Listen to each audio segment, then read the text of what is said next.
kehidupan akhirat. Mereka lebih mengutamakan kehidupan dunia daripada kehidupan akhirat. Kalau saudara-saudara kita Kristen ini lebih mengutamakan kehidupan akhirat, maka sudah pasti mereka akan meninggalkan apa yang menjadi buku di dalam keagamaan mereka. Ulaikal ladzina ishtarawul hayatad dunya bil akhirah wala yukhaffafu anhumul azab wala hum yunsarun. Kata Allah, maka tidak akan diringankan azabnya dan mereka tidak akan mungkin tertolong. Nah, ini mumpung belum meninggal.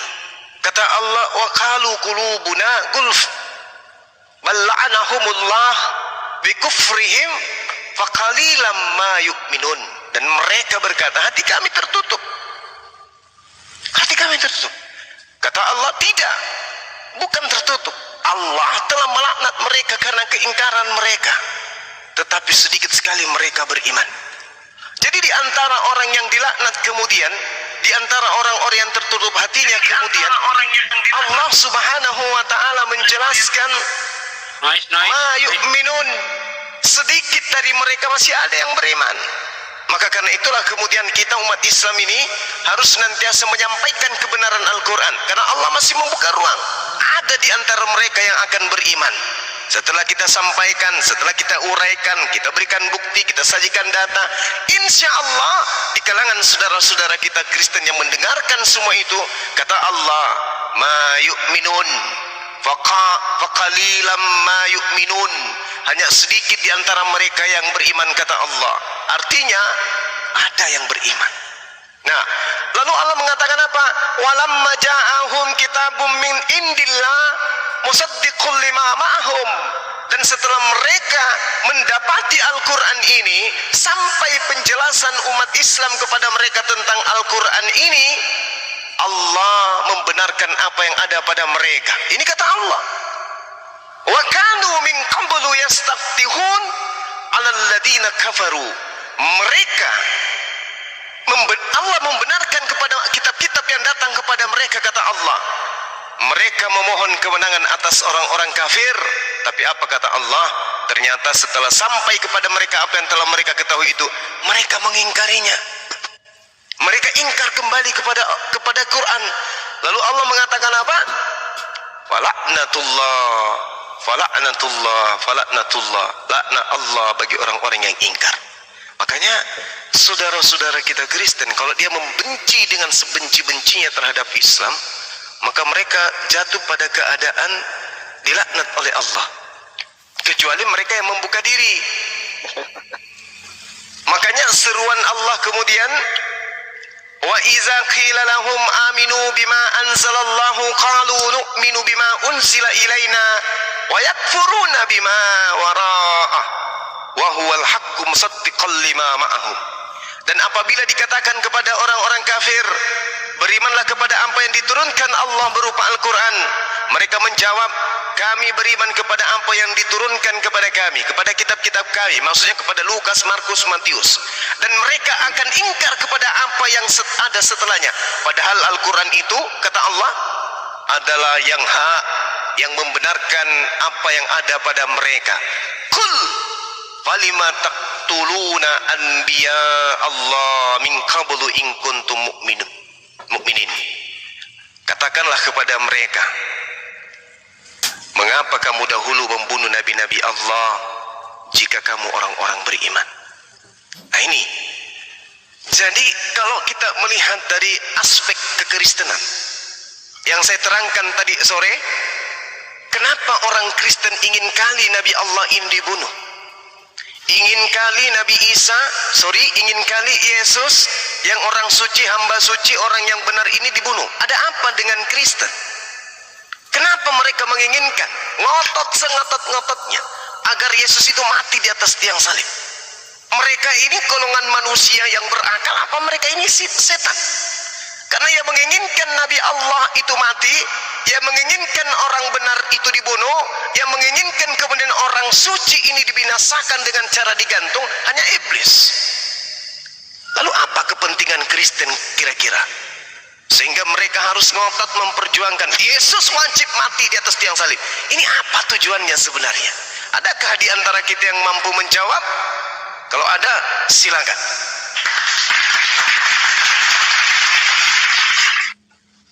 Ada? Silakan.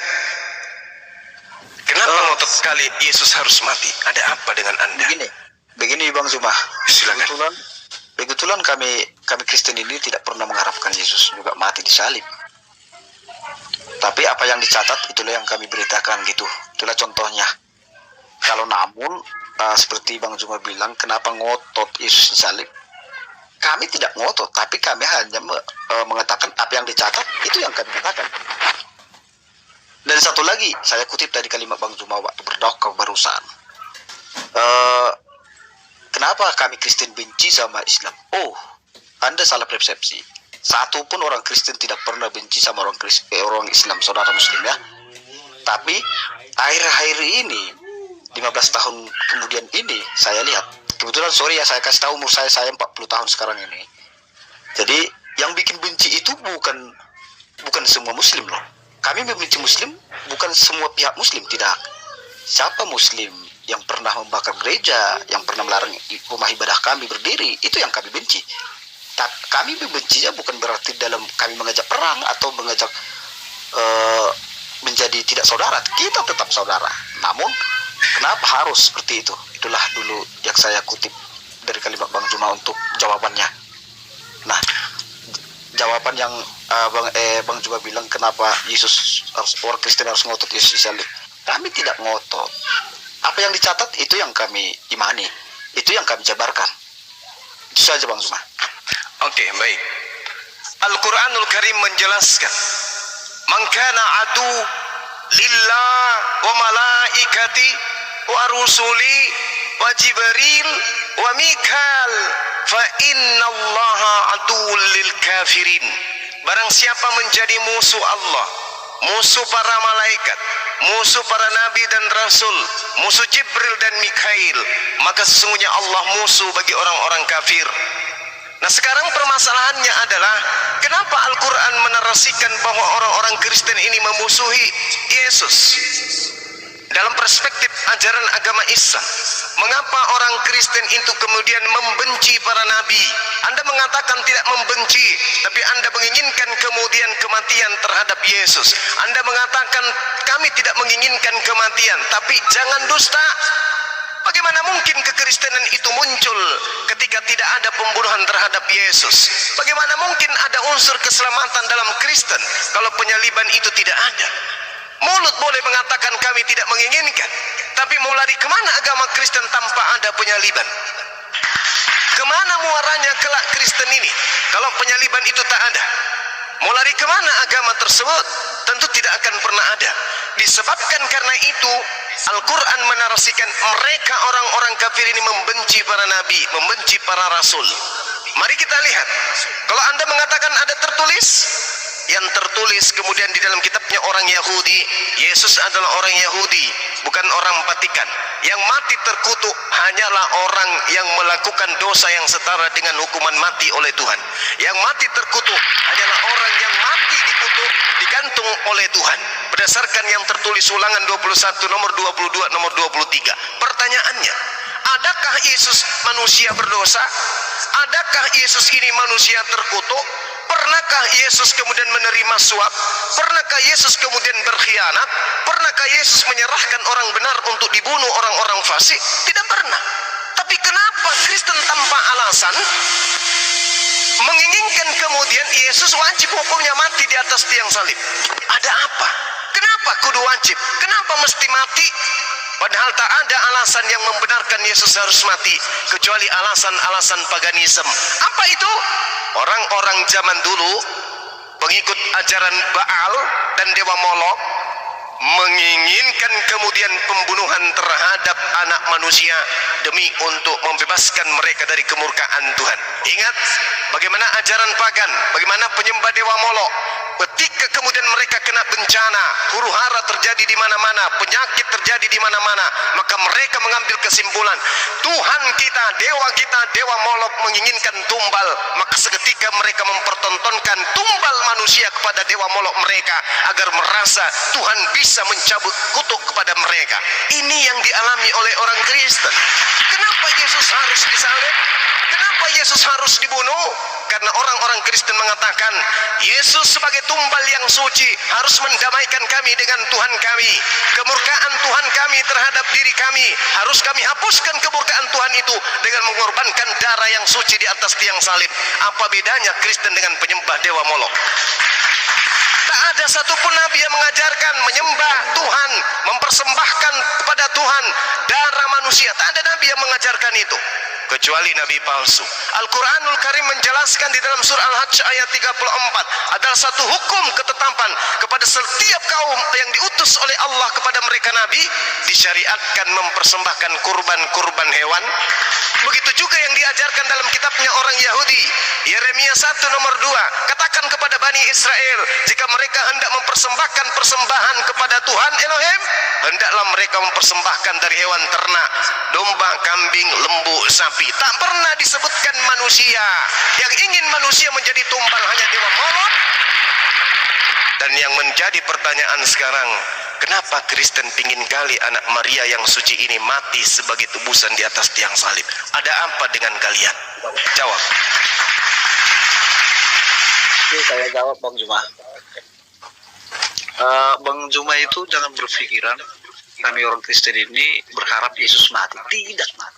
Adakah orang yang berharap Tuhannya mati? Tidak mungkin. Jadi konteksnya bukan begitu Bang Juma. Kami tidak berharap Yesus mati. Kalau andaikan bisa saat ini juga Yesus mengatakan, aku tidak mati, kami senang loh. Aku sebenarnya tidak mati, kami senang. Tidak ada orang Kristen mengharapkan Yesus mati untuk menebus dosa manusia, tidak. Tapi karena memang itu tertulis, ya kami imani aja. Itu yang tertulis.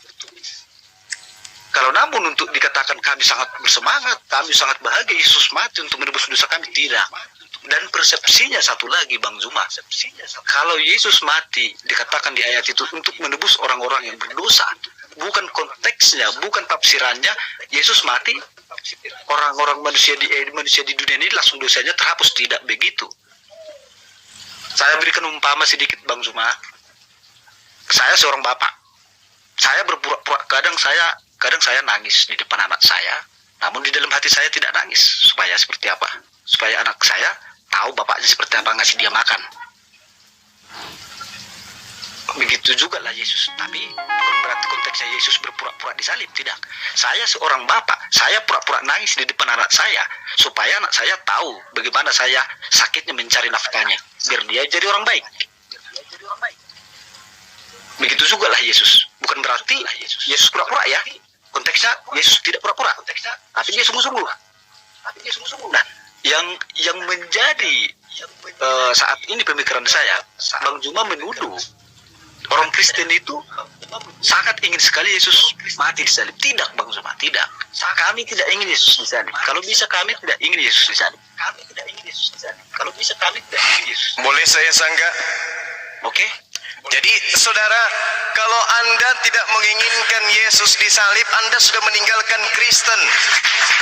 Karena agama Kristen itu dari sejak kemudian diproklamirkan agama ini, menjadikan Yesus yang mati di atas tiang salib ini sebagai simbol keagamaan. Salib adalah simbol agama Kristen. Coba Anda lihat di dalam Yohanes 1, dari lembaran buku Yohanes saja kita lihat. Lihatlah, ini anak domba Elohim yang menghapus dosa dunia. Iman Kristen mengiyakan atau tidak? Mengiyakan. Kenapa anak Maria disebut domba? Kenapa? Karena bagi Bani Israel yang dipersembahkan di atas tiang salib adalah domba, maka Yesus harus kemudian diajarkan sebagai domba. Makanya di dalam kitab Ibrani nomor 29 nomor 28, di situ ada kata prospero. Apa kata prospero ini? Prospero artinya dipersembahkan. Di terjemahan kitab Indonesia dituliskan Tuhan bukan apa dikatakan mengorbankan. Padahal itu bukan mengorbankan, tetapi prospero, artinya dipersembahkan. Pertanyaannya kemudian, kalau orang Kristen tidak mau Yesus ini dipersembahkan, maka kenapa orang Kristen tidak meninggalkan kekristenan? Sedangkan di dalam pengajaran Kristen jelas Yesus ini dipersembahkan, oleh karena itulah Yesus disebut sebagai anak domba. Nah, permasalahannya sekarang adalah ketika Yesus dianggap sebagai pendamai. Kenapa Yesus dianggap sebagai pendamai dosa? Di dalam 1 Yohanes 1 nomor 2 misalnya, 1 Yohanes 2 nomor 1 misalnya, anak-anakku yang terkasih, jangan engkau berbuat dosa, akan tetapi jika kamu berbuat dosa, ada Yesus sebagai pendamai dosa kita. Kenapa Yesus dianggap sebagai pendamai? Kenapa? Karena Yesus mendamaikan dosa Kristen dengan cara mati di atas tiang salib. Hanya orang-orang munafik di kalangan Kristen yang tidak mengiyakan ini. Yesus kematiannya menumpahkan darah, ditombak, diludahi, diseret, ditonjok dan seterusnya, itu untuk menebus dosa orang-orang Roma, orang-orang Eropa, orang-orang Kristen, orang-orang Belanda. Percaya sama saya, itu tujuannya. Nah, sekarang permasalahannya adalah, adakah Tuhan yang memperkenalkan diri kepada Bani Israel menginginkan hambanya yang suci mati, ditombak, digantung secara terkutuk di atas tiang salib? Tidak. Bahkan kalau Anda melihat Yohanes 3, data yang sangat familiar terhadap saudara Kristen, nomor 16, begitu besar kasih Bapa akan dunia ini, maka dia menganugerahkan anaknya yang tunggal, supaya siapa yang percaya dia akan memperoleh kehidupan, siapa yang tidak percaya dia akan mati di dalam dosanya. Nah, sekarang permasalahannya, Tuhan menganugerahkan hambanya, anaknya yang dikasihi. Apakah ada dalilnya Tuhan mau menghapuskan dosa-dosa para pendosa, orang-orang goyim, orang-orang bidat, pemakan babi, manusia tak bersunat di luar Bani Israel? Tuhan mau menyelamatkan mereka dengan cara menumbalkan anaknya? Tidaklah mungkin. Contoh logika Anda bawa, saya kasih analogi sederhana. Ketika seorang ayah mencintai anaknya, lalu ada penjahat-penjahat, pembunuh, pemerkosa, pemburit, pelacur dan seterusnya melakukan dosa, melakukan kemaksiatan. Demi untuk menyelamatkan mereka, Anda memiliki seorang anak yang tunggal yang Anda kasihi, Anda bunuh demi menyelamatkan pelaku-pelaku maksiat tersebut. Apakah rasional? Tidak rasional. Ada dalilnya kah seperti itu? Ada. Keluaran 23 nomor 7 nomor 8. Jangan kau hidup di dalam dusta. Jangan kau membunuh orang yang benar. Jangan kau membunuh orang yang tidak bersalah. Sebab aku Tuhan tidak akan pernah membenarkan orang yang bersalah. Jadi Tuhan tidak akan mungkin menumbalkan anaknya untuk orang-orang yang berdosa. Ini dalil, Bu. Ini dalil. Makanya saya katakan, tunjuk dalil. Apa tujuan Yesus sebenarnya untuk mati di atas tiang salib? Kenapa kalian sangat menginginkan dia mati? Kenapa? Walaupun mulut mengatakan kami tidak menginginkan. Lah, kalau Anda tidak menginginkan, berarti Anda tidak menginginkan dosa Anda ditebus. Kalau Anda tidak menginginkan dosa Anda ditebus, berarti Anda tidak menginginkan keselamatan. Kalau Anda tidak menginginkan keselamatan, berarti Anda tidak menginginkan masuk ke dalam surga. Kalau Anda tidak menginginkan masuk ke dalam surga, berarti Anda gila. Karena Anda menginginkan masuk surga, maka bagi Anda Yesus wajib mati di atas tiang salib. Itu Kristen. Wajib. Wajib. Andai saja Kristen hari ini berkumpul pada masa itu dan ada pada saat penyaliban, orang Kristenlah yang paling pertama di depan menangkap Yesus dan melakukan pembunuhan kepada Yesus. Apa sebabnya?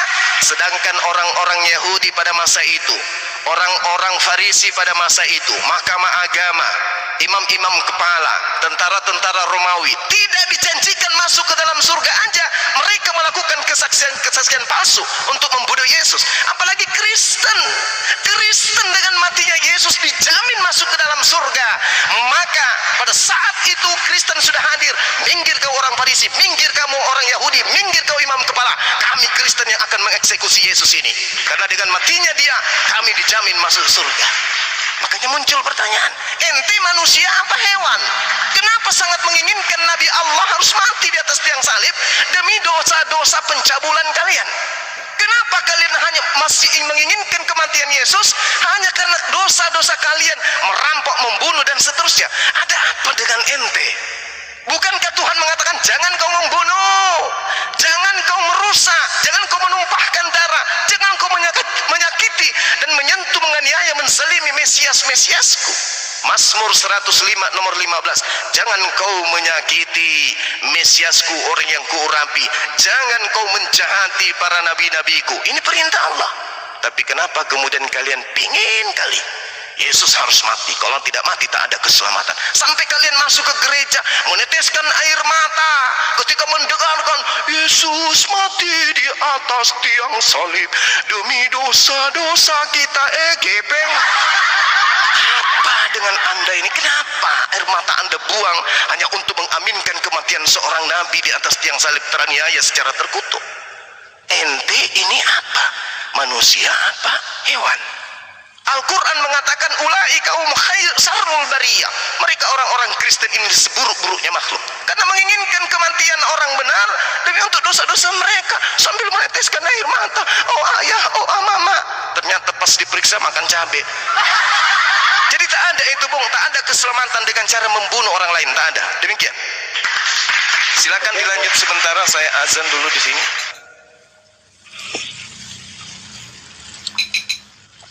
Bisa dulu saya, Bang, 10 menit.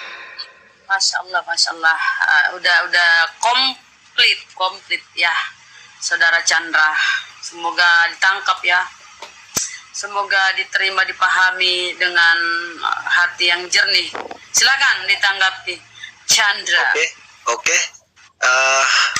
Bunda Rahma mengatakan sangat komplit dan sangat dipahami.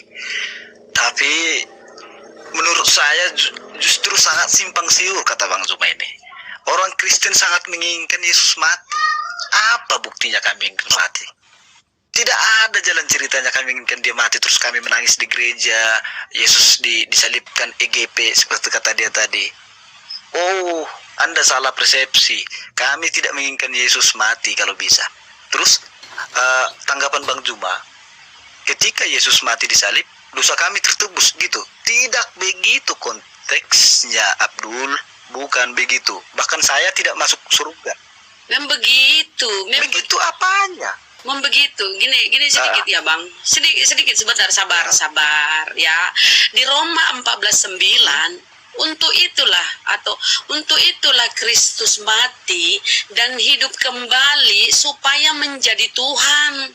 Jadi kalau Yesusmu itu tidak mati, dibunuh seperti anggapanmu ya, nggak ada Tuhanmu. Makanya kau berjuang mati-matian ini, berjuang bahwa Yesus harus mati.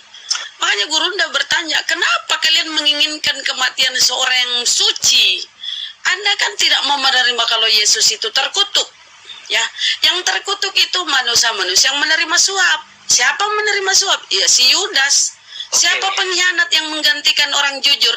Ya Yudas. Kau menolak memang Yesus itu mati tersalib. Tapi karena apa kalau kau silakan. Begini. Yesus mati di kayu salib, terus kami yang membunuh gitu orang Kristen. Tidak. Terus kami menginginkan dia mati. Bukan kau yang membunuh, tapi kau tepuk tangan di gereja. Tepuk tangan di gereja, ya. Iya. Setiap kita makan dan minum roti ini, kita memperingati kematian Tuhan. Kau merayakan kematian Tuhan. Artinya kau menginginkan bersenang bertepuk tangan. Kau bertepuk tangan di gereja. Ketika yang lain berbicara, yang lain diam. Kasih saya berbicara. Bencer, diam dulu. Silakan. Kasih saya berbicara.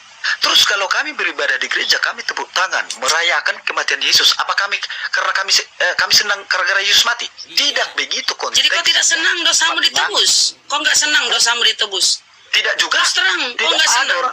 Kan? Tidak ada orang Kristen bangga Yesus mati di kayu salib terus dosanya ditebus. Kau senang dosamu ditebus atau enggak? Tidak ada. Terus terang, jangan malu-malu. Kasih saya bicara. Begini konteksnya ya Bu Rama. Yesus mati di kayu salib, bukan saya tidak berdosa saat ini. Tidak. Saya sangat pendosa. Saat ini saya sangat pendosa. Bukan berarti karena Yesus mati di kayu salib, saya bebas berbuat jahat, membunuh, berzina. Saya tidak ke situ. Saya tanya, kau senang kalau Yesus mati toh? Mati terkutuk. Kau Tidak. senang toh karena dosamu Tidak. ditebus? Loh, terus Apa kenapa ceritanya? kau bilang Yesus adalah Dengar juru dulu. selamatmu? Kenapa kau bilang Dengar Yesus dulu juru selamatmu? konteks. Ngapain saya dengar kau ngeyel? Kita di TikTok Kalimatmu aja. berbeda dengan kalimat saya. Justru kau yang ngeyel. Belum orang selesai bicara. Ya kau saya nyaut. tanya kau, berarti kau tidak senang Yesus menebus dosamu? Memang tidak senang dengan cara dia seperti itu mati. Tidak senang. Ih, masa sih? Ya, memang Beda tidak senang. juga nih orang. Tidak ada orang Kristen yang, Ya, harusnya yang senang Yesus mati. Yesus mati karena apa? Terus? Karena dia mengajarkan Kenapa? agama di Israel sana, sama-sama orang Yahudi, dan yang menghukum dia orang Yahudi bukan Kristen. Dan Aduh, begini, Yesus. dengar dulu, jangan ketawa-ketawa ketiwi Oke. kalau kalah debat. Ya, Begini, tunjuk data lah, tunjuk Jangan. data lah. jangan data-data. Saya tidak hidup 2000 tahun yang lalu.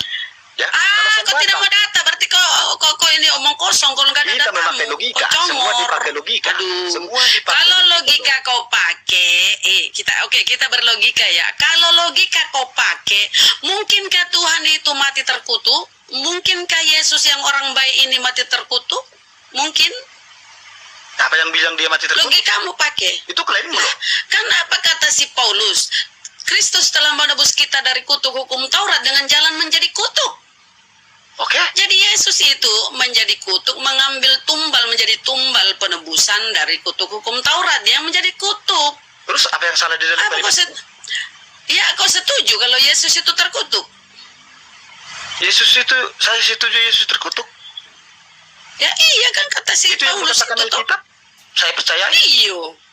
Saya percaya. Ya itu kata kita, ya terserah kau percaya apa Konteksnya tidak bukan- sama si Paulus Bota itu. Konteksnya Kau percaya bukan- tidak sama kata si Paulus? Percaya, Percaya saya tidak. Saya percaya. Berarti kau percaya Yesus terkutuk lah. Ya inilah kalian menganggap orang baik, orang suci, orang dikasihi. Ingat kata Gurunda tadi, ya Yesus ini anak yang dikasihi. Kepadanya Allah berkenan. Terus kenapa kau bilang dia terkutuk? Mana data di Bibelmu? Bapak mengutuk atau Allah mengutuk Yesus? Kecuali si Paulus Botak mengutuk memang. Galatia 3:13. Begini Fatima, tunggu dulu. Dulu saya mau. Fatima lagi. Mencret lah kau.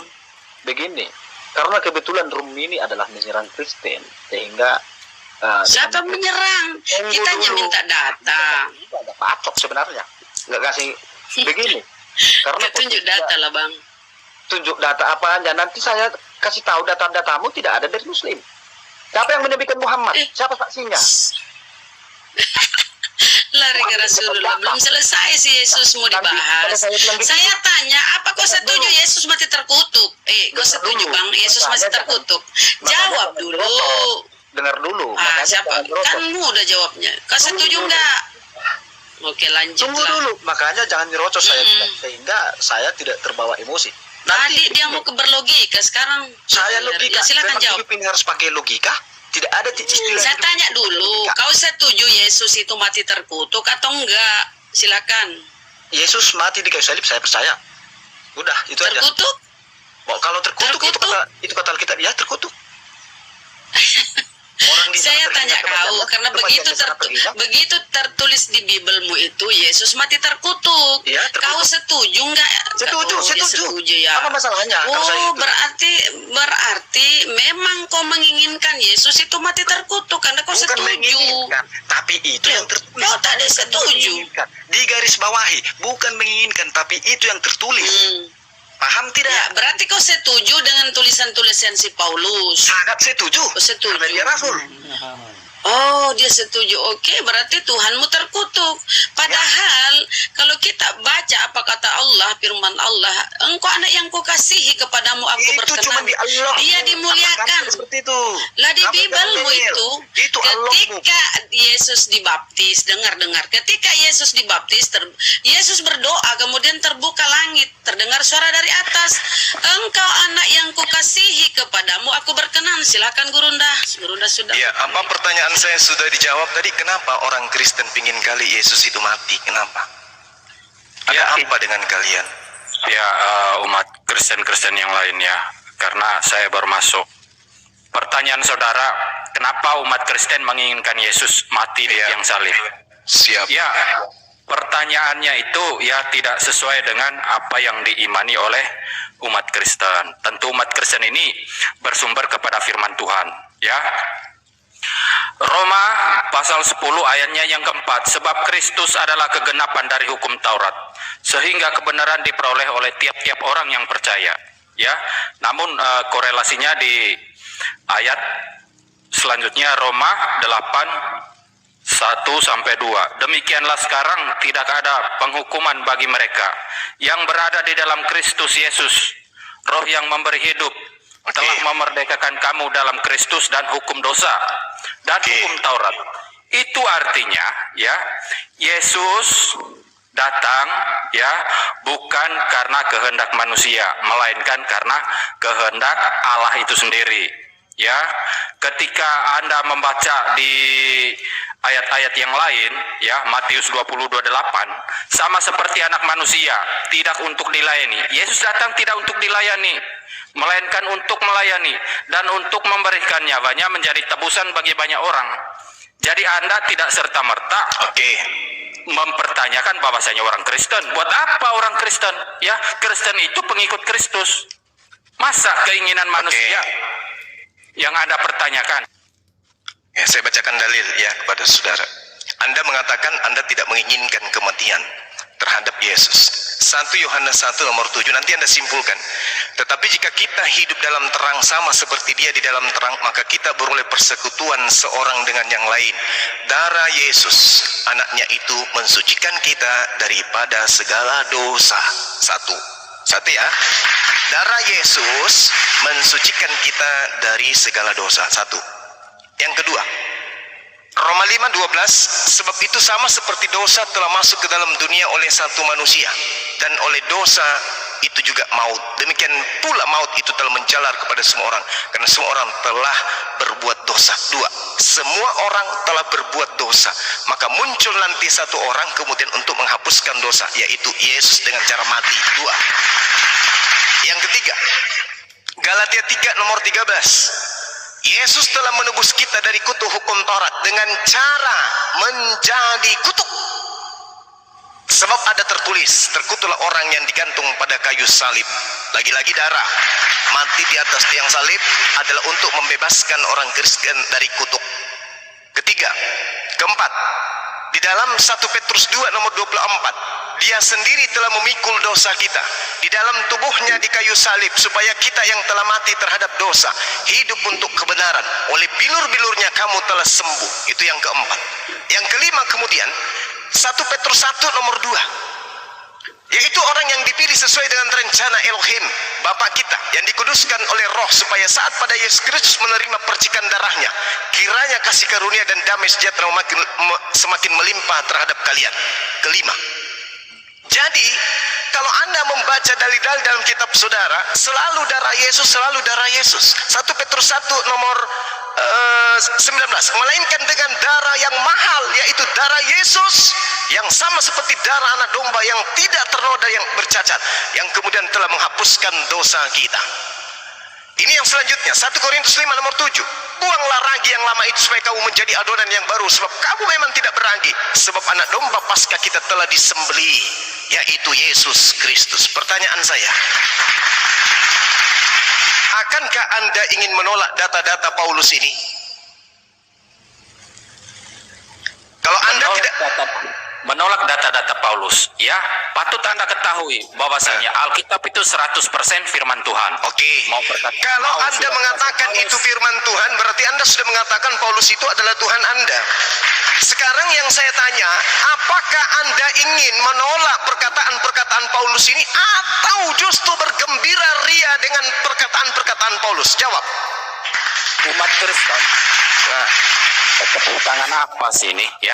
Umat Kristen mempercayai bahwasannya Alkitab itu 100%. Saya tidak tanya tentang buku karangan Paulus ini. Yang saya tanya, apakah orang Kristen gembira ria dengan adanya surat Paulus ini? Gembira atau tidak? Surat Paulus, ya. Gembira atau tidak? Saya tanya, gembira riakah Anda dengan surat-surat Paulus yang menumpahkan darah Yesus untuk dosa kalian? Bergembira ria tidak? Gembira atau tidak? Gembira ria di dalam, Masya Allah. dari perjanjian lama sampai Berarti perjanjian orang baru. Kristen ini berkongko-kongko dengan iblis yang berkhianat yang merasuki Yudas. Betul atau tidak? Benar tidak? Anda berkongko dengan iblis yang merasuki Yudas. Benar tidak? Jawab. Berdiskusi dengan saya. Kasih saya Benar waktu tidak? sedikit menjelaskan. Saya tidak perlu penjelasan. Saya tanya, Anda berarti mengatakan takut berdiskusi. Loh, ini diskusi, Bung. Ini diskusi, Bung. Anda mengatakan Anda begitu gembira kemudian menerima pernyataan Paulus tentang darah Yesus. Anda mengatakan kami senang, kami bahagia, kami happy untuk itu. Oke? Sekarang yang punya kitab suci. Sekarang kesimpulan Anda apa? Menjelaskan. Saya tanya, apakah Anda gembira dengan surat-surat Paulus yang menyatakan tentang darah Yesus ini? Apa jawaban saudara? Tentu saja kami sebagai seorang Kristen gembira. Udah selesai. Ketika saya berdiskusi dengan Anda selalu menghindar, mengelak.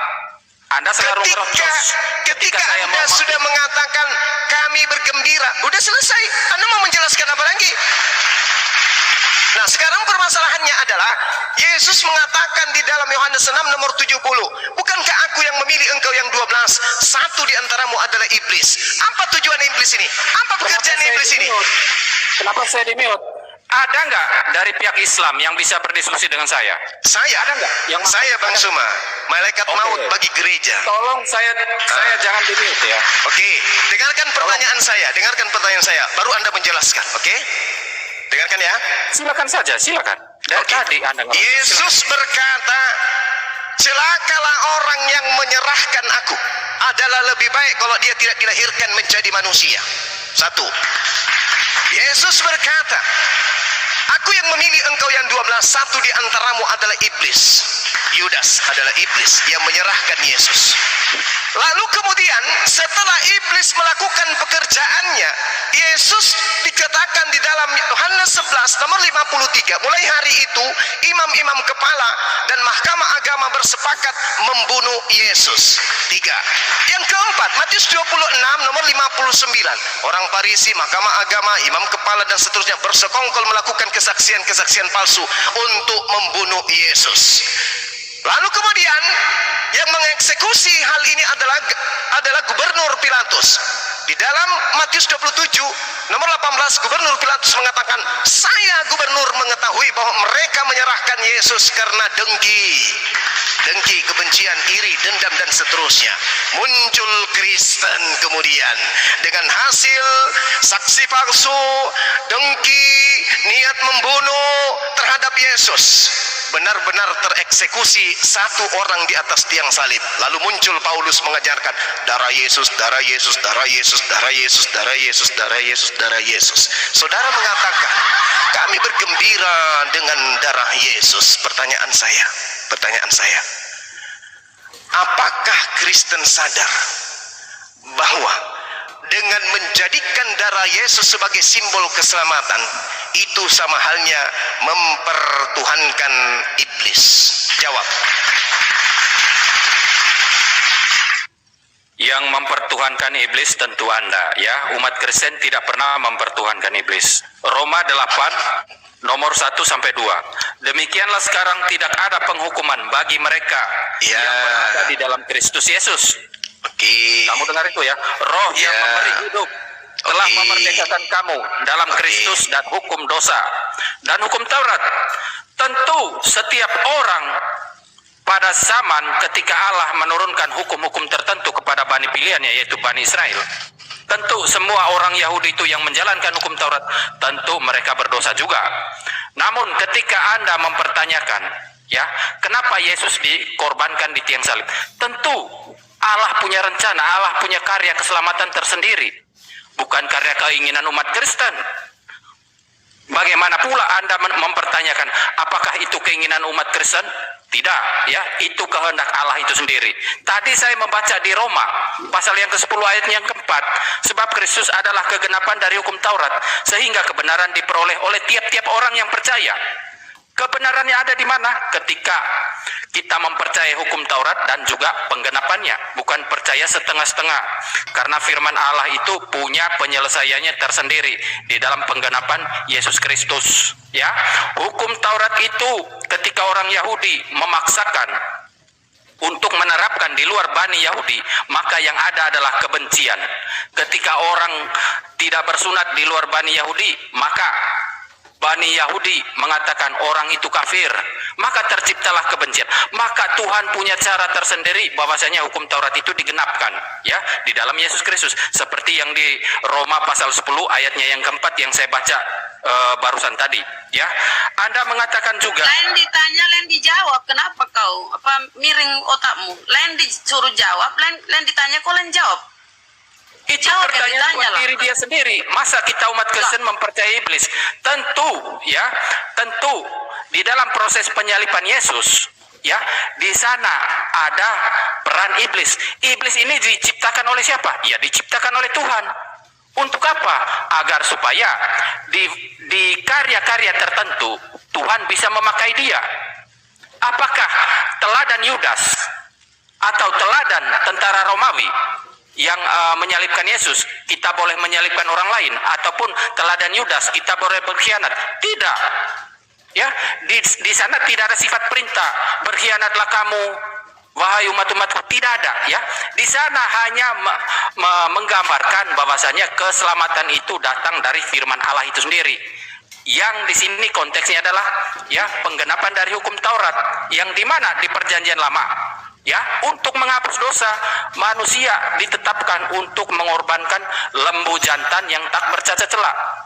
Ketika penggenapan dari hukum Taurat sudah jelas, ya, ada di dalam Yesus. Yesus disunat, Yesus digelar sebagai rabi, Yesus gelar sebagai Mesias, Yesus gelar sebagai guru, Yesus gelar sebagai Tuan, Yesus gelar sebagai Raja, Yesus gelar sebagai anak Daud, Yesus gelar sebagai anak Allah. Semua hal-hal yang mengenai, ya, kehendak Allah, firman Allah itu ada digenapi di dalam diri Yesus Kristus. Maka di sana Yesus dikatakan, inilah anak yang kukasihi, kepadanya lah aku berkenan. Artinya firman Allah satu-satunya yang turun menjadi manusia, ia berkenan melalui firman-Nya atau anaknya yang tunggal. Jangan Anda membayangkan anak secara fisik, ya. Ketika Yesus mengatakan Bapa, Anda membayangkan secara fisik Bapa itu berjenis kelamin.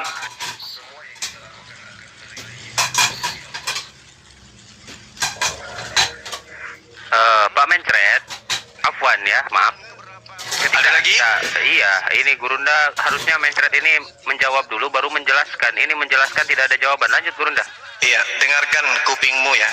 Kalau saudara punya kuping sudah rusak, mungkin bisa minta tolong kepada lidah atau hidung Anda untuk mendengarkan penjelasan saya. Anda mengatakan pembunuhan terhadap Yesus itu adalah kehendak Allah. Minta sepotong dalil. Buka mute Anda, buka mic Anda, tunjukkan dalilnya di mana Allah menghendaki pembunuhan terhadap Yesus. Silakan. Ya. Mana dalil? Oke, saya tunjukkan kepada Anda dalil, ya. Baik. Sesuai permintaan Tuanku, ya kan? Ya, silakan. Matius 20:28, sama seperti anak manusia tidak untuk dilayani, melainkan untuk melayani dan untuk memberikan nyawanya menjadi Oke. tebusan bagi banyak Yang orang. saya tanya firman Allah, bukan pengakuan Matius yang tidak kita kenal itu siapa.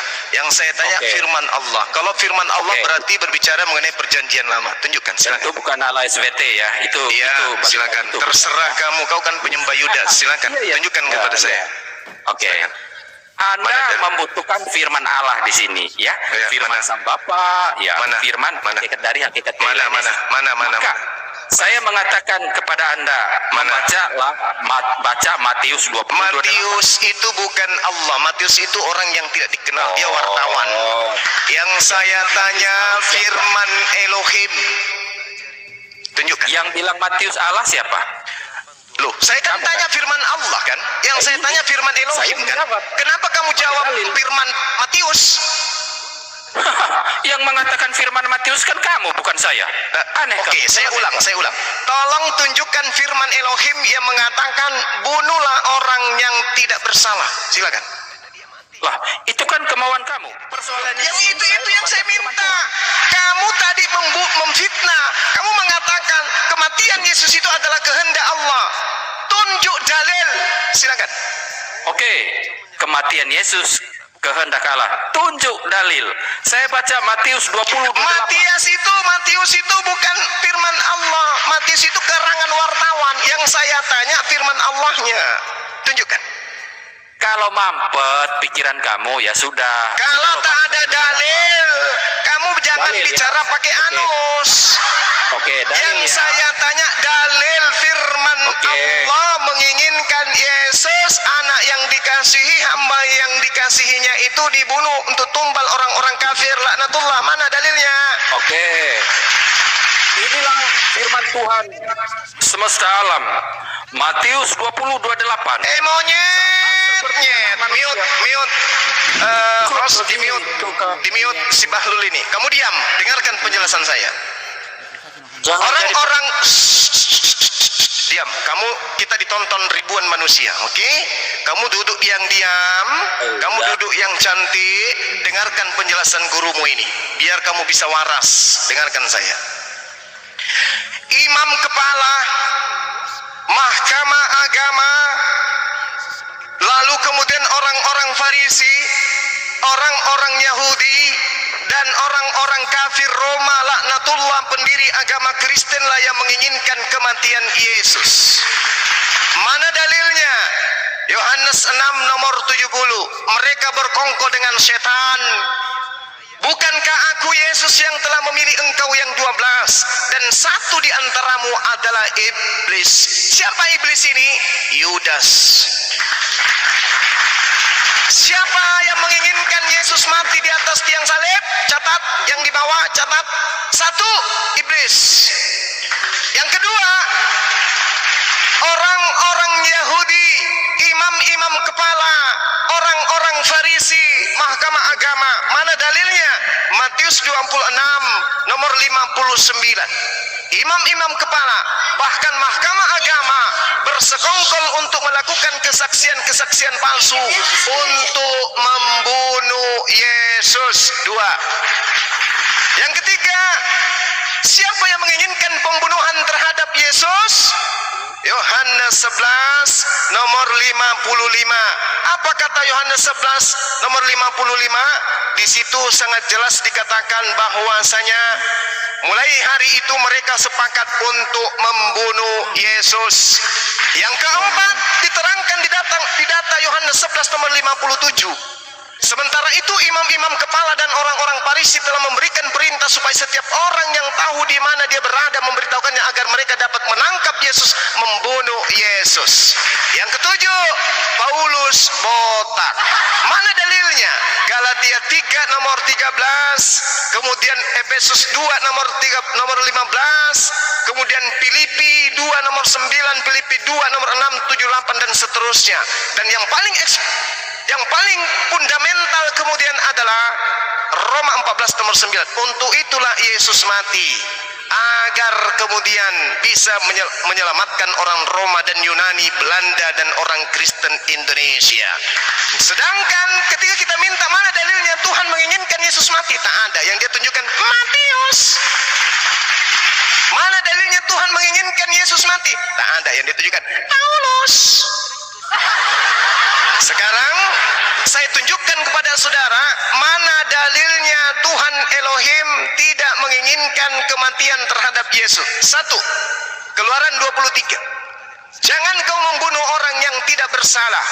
Jangan kau membunuh orang yang benar, sebab aku Tuhan tidak akan membenarkan orang yang bersalah. Kedua, Amsal 6 nomor 16. 6 perkara yang dibenci oleh Tuhan, 6 kekejian yang dibenci oleh Tuhan, bahkan 7 perkara yang merupakan kekejian dalam hatinya. Salah satunya di antara ketujuh ini adalah orang yang menumpahkan darah orang yang tidak bersalah. Yang ketiga, Mazmur 105 nomor 15.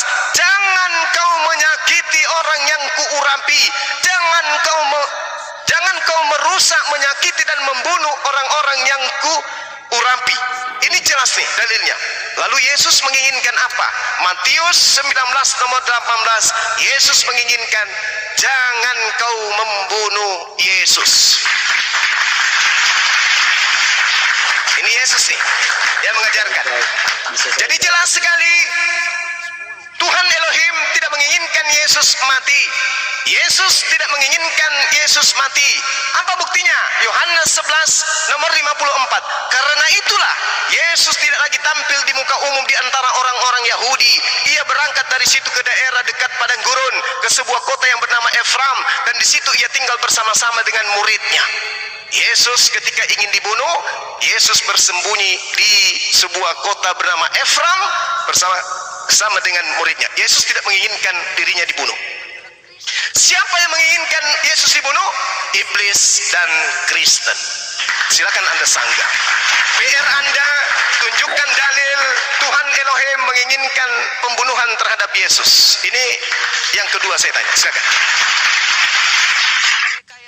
Ya, pendengar maupun pembicara di atas, dia sendiri sudah mengkonfirmasi bahwasannya Yesus itu disalib.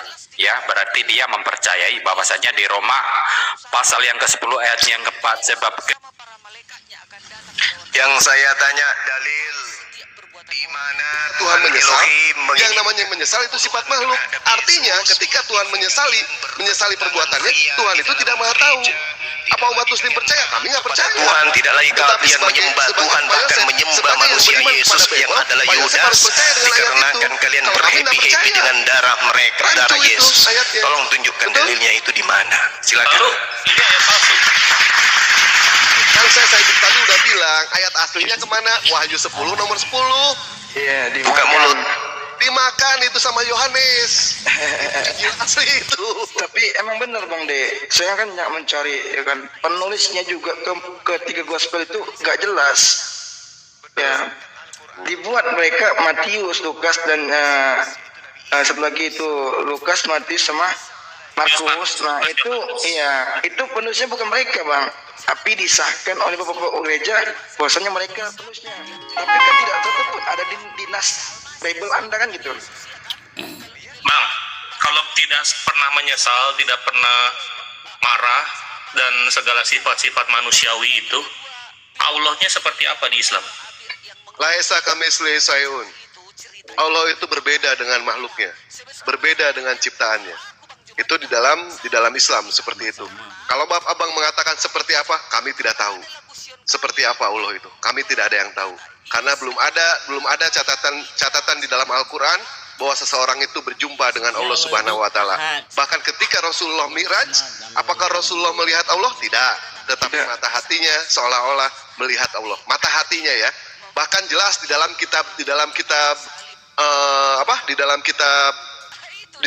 Bible sendiri mengatakan di dalam Maliaki 3 nomor 6 bahwasanya aku Tuhan tidak berubah. Ini jelas ya di situ ya. Jadi tidak ada yang sama sekali Tuhan itu berubah menjadi manusia atau menjadi apapun juga. Di dalam Yesaya 46 nomor 5, dengan siapakah kamu hendak menyamakan aku? Mau disamakan dengan apa? Tuhan itu. Ketika Tuhan mengatakan mau disamakan dengan apa? Tuhan tidak bisa disamakan dengan apapun juga.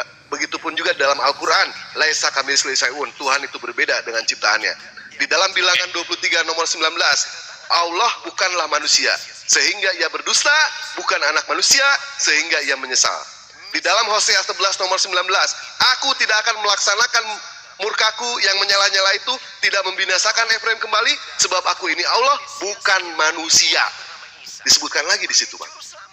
Lalu bang, apakah mungkin Allah yang tidak bisa kita pahami, tidak bisa dipikirkan, tidak bisa dijangkau oleh otak kita, menyatakan dirinya sebagai anak tunggal Allah Bapa? Nah, di sini ketika Abang mengatakan anak tunggal Bapa, yang dimaksud dengan anak tunggal Bapa di sini siapa? Yesus. Ya Yesus. Baik, saya pengen tanya ke Abang, apakah yang namanya anak tunggal bisa dikatakan anak bungsu? Dari sananya memang sudah Tuhan. Nah, itulah. Sekarang buka Ibrani 1 nomor 6. Buka Ibrani 1 nomor 6. Siapakah penipu itu? Bukankah dia yang menyangkal bahwa Yesus itu adalah Kristus? Ibrani 1 ayat. Bang De, gedein suara Bang Dewa, gimana gedein aja Bang Dewa nggak pakai soundcard? Iya, nggak pakai soundcard Dewa, tapi kedenger ya. Kedenger ya. Iya, Yang membawa yang sulung ke dunia. Oh. Nah, Semua inilah malaikat- kerancuan di dalam Bible di mana di dalam Yohanes 1 nomor 14, firman itu telah menjadi manusia dan diam di antara kita, dan kita telah melihat kemuliaannya, yaitu kemuliaan yang diberikan kepadanya sebagai anak tunggal. Di sini dijelaskan anak tunggal, tetapi kenapa di dalam Ibrani 1 nomor 6, dan ketika ia membawa pula anaknya yang sulung ke dunia, ia berkata semua malaikat Allah harus menyembah. Jadi jelas sudah di sini antara anak tunggal, Yesus dikatakan anak tunggal, di dalam Ibrani 1 nomor 6 dikatakan sebagai anak sulung. Ini rancu lagi di sini. Rancu. Betul? Bertentangan. Nah, sekarang buka lagi di dalam Yohanes 3 nomor 16. Yohanes 3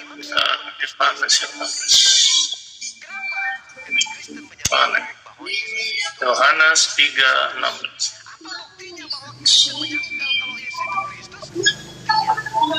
Karena begitu besar kasih Allah ke dunia ini sehingga ia telah mengorbankan anaknya yang tunggal. Baik, disebutkan lagi di sini anak yang tunggal, betul? Betul. Betul ya? Sekarang buka Lukas 2 nomor 23. Lukas 2:23. Oke.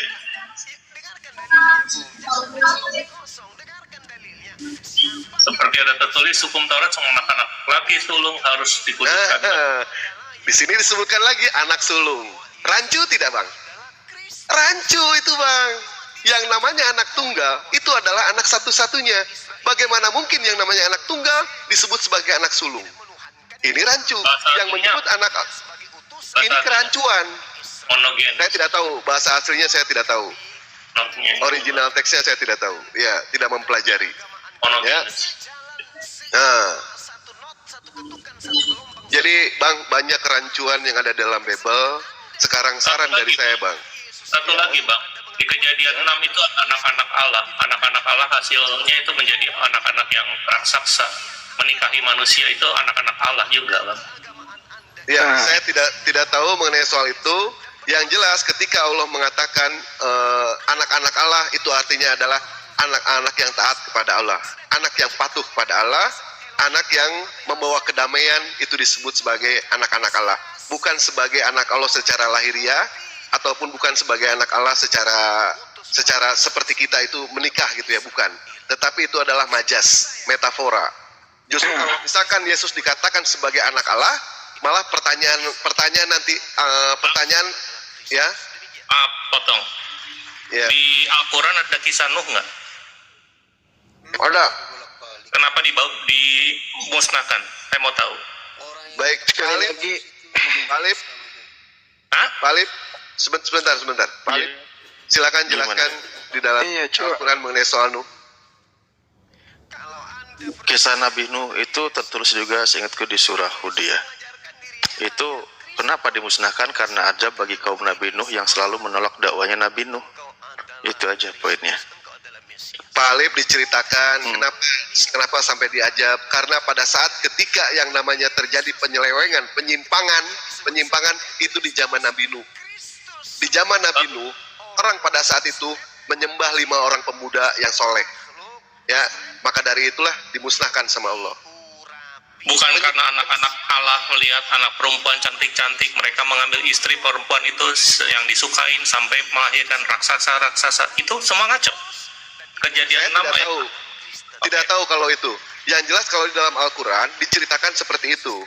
Yang satu melakukan yang namanya hubungan sejenis, yang kedua mereka melakukan penyembahan terhadap 5 orang pemuda. Diceritakan Sodom dan dalam Al-Quran Gomora seperti itu. Itu mah Sodom dan Gomora itu sejenis mah. Sodom dan Gomora setelah Nuh itu mah. Oh, Lut itu ya, Lut. Maaf Itu salah. Lut itu mah. Baik, salah saya salah. Maaf. Nah, itu di dalam Islam kami percaya, kami di situ diberikan informasi sama Allah ketika di zaman Nabi Nuh itu, pada saat itu banyak yang melakukan penyembahan berhala. Dimulainya di situ, Bang. Bukan di zaman Nabi Isa, bukan, tapi di zaman Nabi Nuh alaihissalam. Kita ke Allahnya kita, Allahnya Al-Quran dengan YHWH-nya Talmud atau Tanakh itu sama tuh nggak? YHWH. Dalam kepercayaan Yahudi mempercayai kalau antara Tuhannya orang Yahudi dengan umat Muslim itu adalah sama, memiliki sifat yang sama, kami umat muslim berdiri sendiri. Kami tidak mau menyamakan. Mereka yang menyamakan. Di dalam Yahudi, kepercayaan Yahudi, nama Allah itu ada 72, ya, 72. Ingat 72? Sekarang saya pengen tanya, 7 tambah 2 berapa Bang Yosef? 9. Di dalam Islam ada 99 Asmaul Husna. 9 tambah 9 berapa Bang Yosef? 18. 1 tambah 8 berapa Bang? 9. Baik, 9. Itulah Asmaul Husna Allah Subhanahu wa taala 99. Karena yang namanya angka 9 itu adalah angka mutlak, angka 9 adalah angka milik Allah. Kenapa? Karena 9 dikalikan berapapun juga tetap hasilnya akan 9. Itulah Asmaul Husna Allah Subhanahu wa taala. Di dalam Yahudi ada 72, sedangkan di dalam Islam ada 99. Tetapi tetap totalnya adalah 9. 9 kali 3 berapa Bang Yosef? 27. 2 tambah 7? Ya, 9 ya. 36. 9 kali 4? Ya, semuanya 9, benar. Nah, itu. Betul.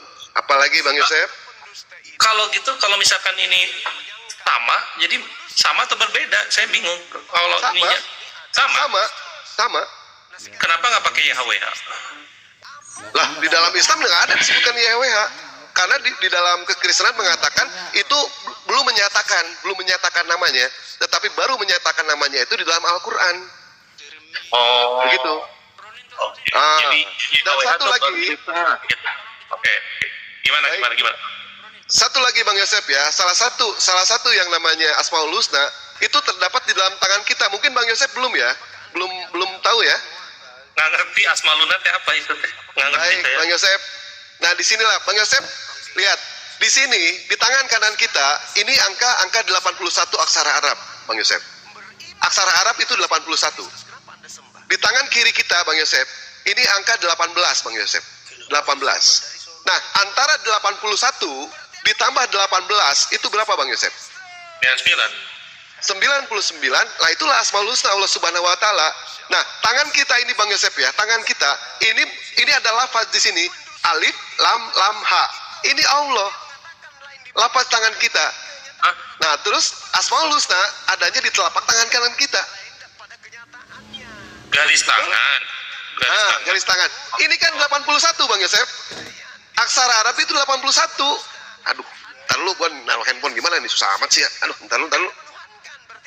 Ini saya tunjuk Bang Yosef. Nih, garis ini nih. Nih. Ini 81 aksara Arab Bang Yosef. 81. Jadi nama Allah itu 9.